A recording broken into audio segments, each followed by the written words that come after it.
اعوذ باللہ من الشیطان الرجیم، بسم اللہ الرحمن الرحیم۔ سب سے پہلے میں اپنا تعارف کراتا رہتا ہوں، اپنے دوستوں کو بتاتا ہوں کہ ہمارا سلسلہ طریقے قرآنی انقلاب کا ہے۔ ہم ہمیشہ سے قرآن کی بات کرتے ہیں۔ میرا نام عبد الرحمن ہے اور 0306 980 21 میرا نمبر ہے۔ میرا نمبر نوٹ کر لیں، آپ سوال بھی کر سکتے ہیں۔ میرے ساتھ چیئرمین صاحب بیٹھے ہیں، میں طریقے انصاف طریقے قرآنی انقلاب کا جنرل سیکرٹری، اور جناب خان محمد خان صاحب طریقے قرآن کے چیئرمین صاحب ہیں۔ تو ہمیشہ بات قرآن کی کرتے ہیں۔ آپ کے سامنے آج جو ہمارا موضوع ہے وہ ذرا سا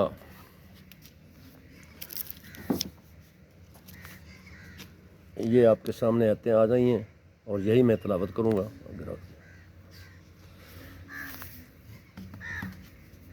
اعوذ باللہ من الشیطان الرجیم، بسم اللہ الرحمن الرحیم۔ میرے موضوع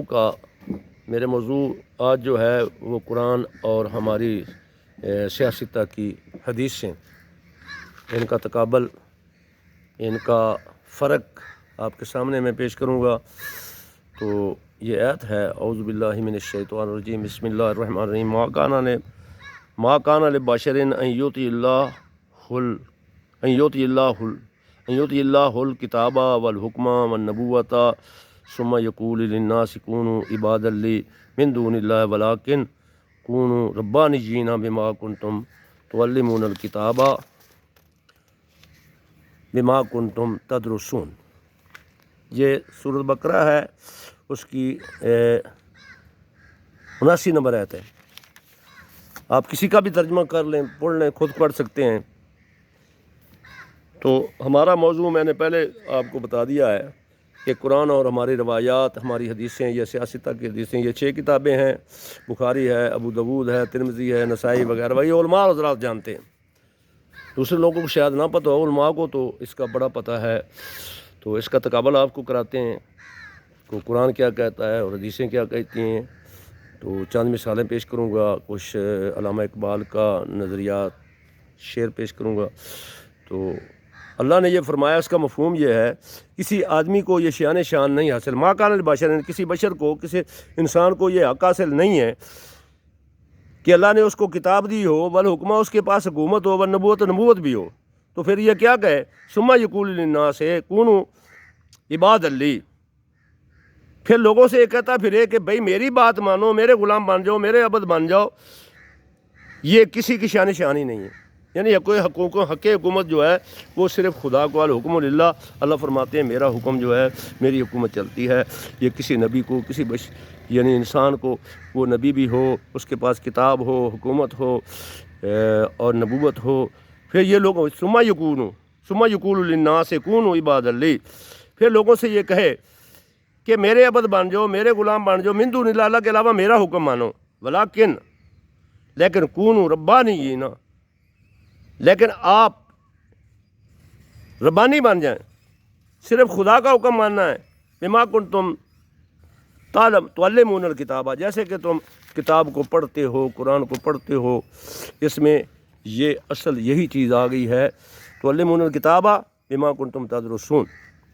تو تدرسون کا عام ترجمہ کیا جاتا ہے کہ یہ درس، جیسے جس کو درس کہتے ہیں، لیکن عربی لغات میں عرب جو تھے وہ درس کو اس کو گاہ بھی کہتے تھے۔ تھریشنگ، جیسے کہ یہ مشین تھریشنگ کرتی ہے، یہ جو نئی نسل ہے اس کو تو گاہ کا پتہ نہیں، پنجابی میں ایک گاہ ہوتا تھا، آگے اس کے بیل جھکتے تھے، پھر یہ گندم کاٹ کر اس کی پریاں رکھ دی جاتی تھیں، اس کو تھریشنگ کیا جاتا تھا، اور اس کے دانے الگ کیے جاتے تھے، اس کی توڑی الگ اور مٹی الگ، اور ایک وہ کنڈی ہوتی تھی اس کو الگ کیا جاتا تھا۔ اس کو تھریشنگ کہتے ہیں۔ تو دراصل ہم کا معنی یہ ہے، یعنی وہ کتاب کو پڑھتے ہیں، اس کی تہہ تک پہنچتے ہیں۔ تہہ کیا ہے؟ قرآن کہتا ہے، قرآن عربی لعلکم تعقلون، ہم نے قرآن کو عربی زبان میں نازل کیا ہے۔ سب سے پہلے ہم نے عربی زبان کو سیکھنا ہے، جب عربی زبان سیکھ جائیں گے تو قرآن سمجھ میں آ جائے گا. وَلَقَدْ يَسَّرْنَا الْقُرْآنَ لِلذِّكْرِ فَهَلْ مِن مُدَّكِرٍ. ہم نے قرآن کو آسان پیش کیا ہے. یہ پوری انسانیت کے لیے ہے, یہ کسی مخصوص طبقے کے لیے نہیں ہے کہ علماء اس کو سیکھیں اور باقی مسلمان جو ہیں وہ اس کو سیکھنے کی ضرورت نہیں ہے. یہ بات بالکل غلط ہے. تو قرآن آیا اسی لیے پوری انسانیت کے لیے آیا. تو قرآن پر غور کرنا, قرآن کو پڑھنا ہے, پھر اس پر غور کرنا ہے, پھر اس پر عمل کرنا ہے. مین مقصد اس کا عمل کرنا ہے. تو ہمارا تو یہ حال نہیں ہے. ہم تراویح میں قرآن پڑھتے ہیں, سارے علماء کہتے ہیں کہ اس کو ثواب ملے گا, اتنا ثواب ہو جائے گا, لیکن قرآن کہتا ہے ایسے ہم کو نہیں پڑھنا ہے, اس پر عمل کرنا ہے بھائی. تو بہرحال قرآن پاک کچھ کہتا ہے, یہ روایتیں کچھ کہتی ہیں. وہ ایک لفظ کی 10 نیکیاں کہہ رہا ہے. تو قرآن کہتا ہے وَالَّذِينَ إِذَا ذُكِّرُوا بِآيَاتِ رَبِّهِمْ, جب میریوں آیتوں کا ذکر کیا جاتا ہے, لَمْ يَخِرُّوا عَلَيْهَا صُمًّا عُمْيَانًا, میرے بندے جو ہیں وہ گونگے بہرے ہو کر اس پر نہیں گرتے, اس پر غور کرتے ہیں. قرآن کہتا ہے فَلَا يَتَدَبَّرُونَ الْقُرْآنَ, یہ لوگ قرآن پر غور نہیں کرتے. یہ قرآن پر غور ہو رہا ہے, یہ کتنا قرآن پڑھا جا رہا ہے, لیکن غور نہیں. جو سلوک ہم نے قرآن کے ساتھ کیا ہوا, یہ ہم نے قومی ترانے کے ساتھ کیا ہوا. قومی ترانہ تمام کالجوں یونیورسٹی میں پڑھا جا رہا ہے, لیکن کسی کو پتہ نہیں اس کا مفہوم کیا ہے. وہ بھائی اس میں قرآن کا مفہوم تھا, ایک قرآنی پیغام تھا. میں حفیظ جلندری صاحب کو سلام پیش کرتا ہوں جنہوں نے یہ قرآنی شک اس میں رکھ دیے. پاک سرزمین کا نظام, اخوت قوت عوام, انما المؤمنون کلهم اخوۃ, یہ اس کا ٹرانسلیشن ہے عربی میں.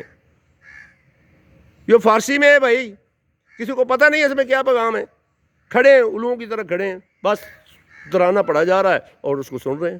نہ پرنسپل کو پتہ ہے, نہ اسٹوڈنٹ کو پتہ ہے کہ اس کا مفہوم کیا ہے, اس کی روح کیا ہے.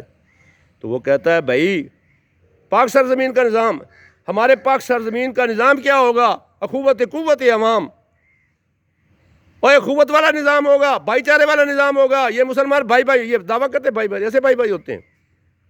ایک بھوکا مار رہا ہے, دوسرا ارباں پتی ہے, یہ تو بھائی بھائی نہیں ہے نا. تو اسی طرح ہم نے وہی سلوک ہم نے قرآن کے ساتھ کیا ہوا ہے. پہ اس کا پڑھ لینا ثواب ہے. ایک لفظ کی 10 نیکیاں ہیں.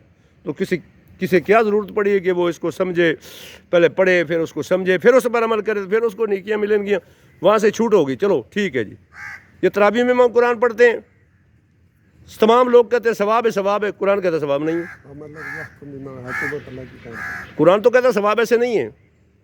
تو بہرحال میں اس طرف جا رہا ہوں, کچھ آپ کو مثالیں دوں گا کہ ہماری روایات نے ہمارے ساتھ کیا کیا, یہ سیاستہ میں کیا لکھا ہوا ہے, قرآن کیا کہتا ہے.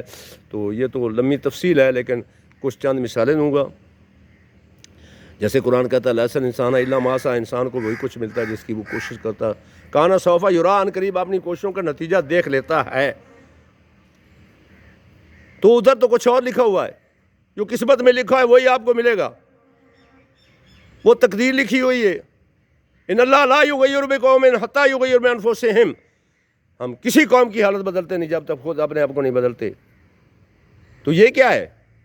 یہ تو تقدیر کہتی ہے. یہ جو ایک روایت آتی ہے ادھر بخاری میں یا مسلم میں, غالباً مجھے اس کا حوالہ مشکل نہیں ہے, لیکن بخاری میں ہے غالباً. بخاری میں موسیٰ علیہ السلام کو پیغمبر کو تانا دیا ایک پیغمبر نے کہ کیا یار تو وہ گندم کا دانہ نہ کھاتا تو ہمیں جنت سے نہ نکلتے. تو آگے سے پتہ ہی کیا کہتے ہیں آدم علیہ السلام, وہ کہتے ہیں یہ 40,000 سال پہلے میری قسمت میں لکھا ہوا تھا. قرآن کہتا ہے ان اللہ لا یغیر بقوم, ہم کسی قوم کی حالت نہیں بدلتے جب تک خود اپنے آپ کو نہیں بدلتے. یہ کیا ہے؟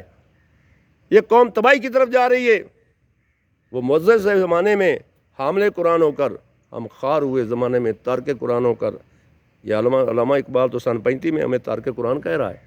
یہ قرآن تو پڑھا جا رہا ہے, یہ تراویح میں پڑھتے ہیں, میت کے لیے پڑھتے ہیں, اور وہاں کیا آواز ہوتا ہے؟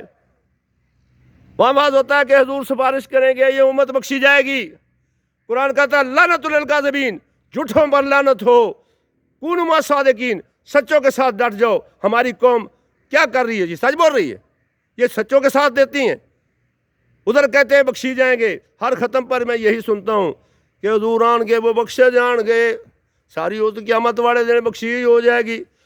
یہ 13 آیتیں میرے پاس ہیں. 13 آیتیں کو سوال کر سکتا ہے, 13 آیتیں وہاں کوئی سفارش قبول نہیں ہوگی. قرآن کہتا ہے کوئی سفارش قبول نہیں ہوگی، تمام سفارشی بیکار جائیں گے۔ وَمَن يَعْمَلْ مِثْقَالَ ذَرَّةٍ خَيْرًا يَرَهُ وَمَن يَعْمَلْ مِثْقَالَ ذَرَّةٍ شَرًّا يَرَهُ۔ ذرا جتنا اچھا اور برا تمہارے اعمال نامے میں ہوگا، ہاؤ مقرؤ کتابیہ، تم اپنی کتاب خود پڑھ لو گے۔ یہ قرآن کہتا ہے، تو حدیث کیا کہتی ہے، روایات کیا کہتی ہے؟ وہ کہتے ہیں یہ پوری دنیا، بڑے راگ میں لوگ کہتے ہیں، یہ علماء بولتے ہیں کہ قیامت کا دن ہوگا، سوے نیزے پر سورج ہوگا تو ساری دنیا پریشان ہوگی، تو آدم علیہ السلام کے پاس جائیں گے، وہ بھی جواب دے دے گا، یعنی کہ چلتے چلتے حضور کے پاس پہنچ جائیں گے تو حضور سجدے میں سجدے رکھ دیں گے، سجدے میں سر رکھ دیں گے، اس وقت تک نہیں اٹھیں گے جب تک وہ امت کو بخشانے لیں گے۔ امت کیا ہے؟ جس نے لا الہ الا اللہ محمد رسول اللہ پڑھ لیا، یہ امت ہے۔ یہ ڈاکی مارتے رہے، یہ زنا کرتے رہے، یہ چوری کرتے رہے، ظلم کرتے رہے، انصاف کرتے رہے، قرآن کہتا ہے وَمَن لَّمْ يَحْكُم بِمَا أَنزَلَ اللَّهُ فَأُولَٰئِكَ هُمُ الْكَافِرُونَ۔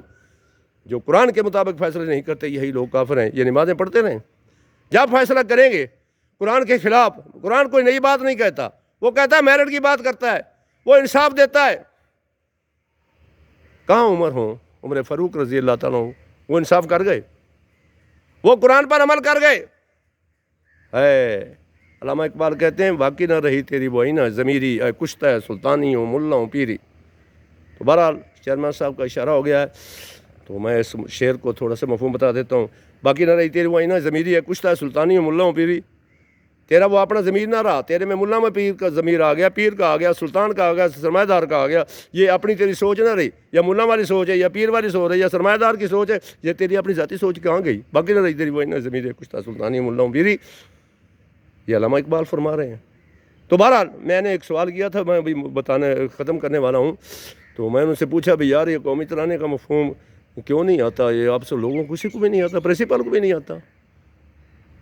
تو اس اور ایک شعر ہے، ہر شاخ پہ الو ہے، ہاں گلستان کو برباد کرنے ایک ہی الو کافی تھا، ہر شاخ پہ الو بیٹھا ہے، پھر انجام گلستان کیا ہوگا جب پوری قوم جہالت میں پڑ گئی ہے، قرآن کو نہیں سمجھتی، قرآن کی تعلیم کہیں نہیں ہو رہی، قرآن سمجھا نہیں جا رہا۔